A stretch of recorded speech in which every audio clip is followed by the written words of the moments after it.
Once again, welcome back to my YouTube channel. Today I'm going to guide you through the secondary sources of information. Let me begin by defining secondary sources of information. Secondary sources of information, these are materials that interpret, analyze, or summarize information from primary sources. What does it mean? These sources, they provide the second-hand account of events, research, or data. Then I can give you some of the features, or we can call them the characteristics of secondary sources of information. There's interpret or evaluation of primary sources. It was interpreting the primary sources. So these secondary sources, they based on the primary sources of information. Another feature is they are often written after the event or research has occurred. The primary information is written after an event or an occasion has occurred. Then another feature, the characteristic, is they may contain bias based on author's perspective, like biasness according to the author. These sources, they based on what the author may based on what the author published.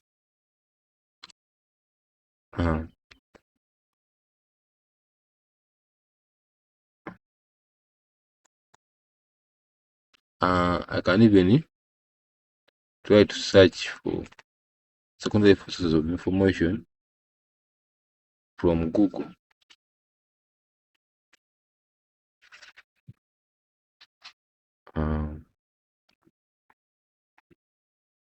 I just type secondary sources, secondary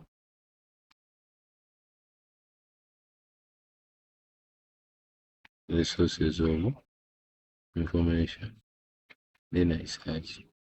Who can easily do and everything that any information that you want, you can get it from Google. And as you can see, they're even here.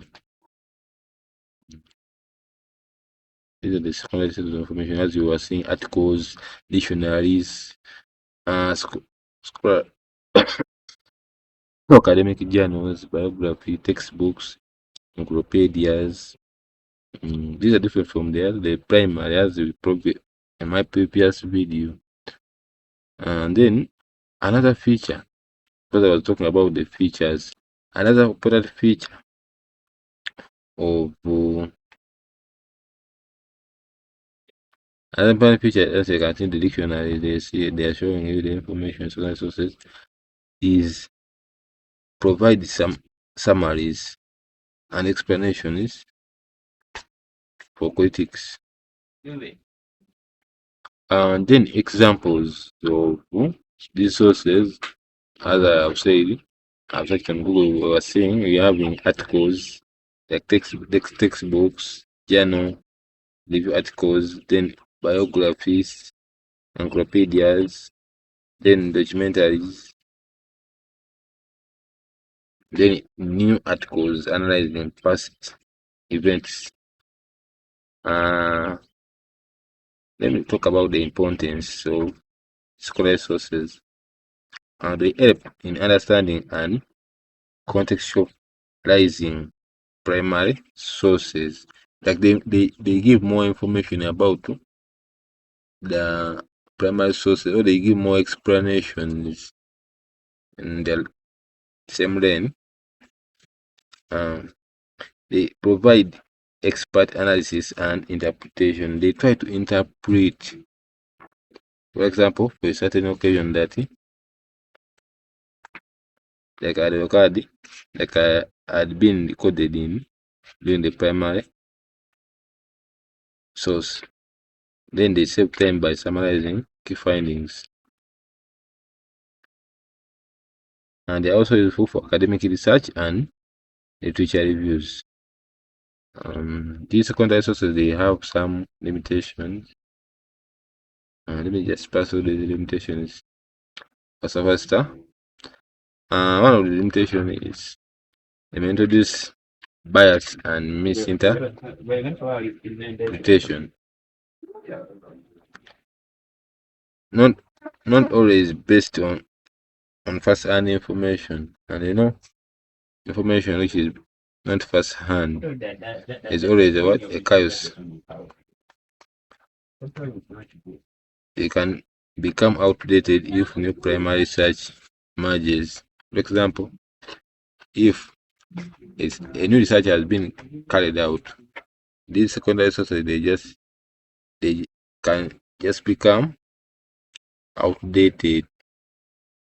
This is an emerging what new primary source.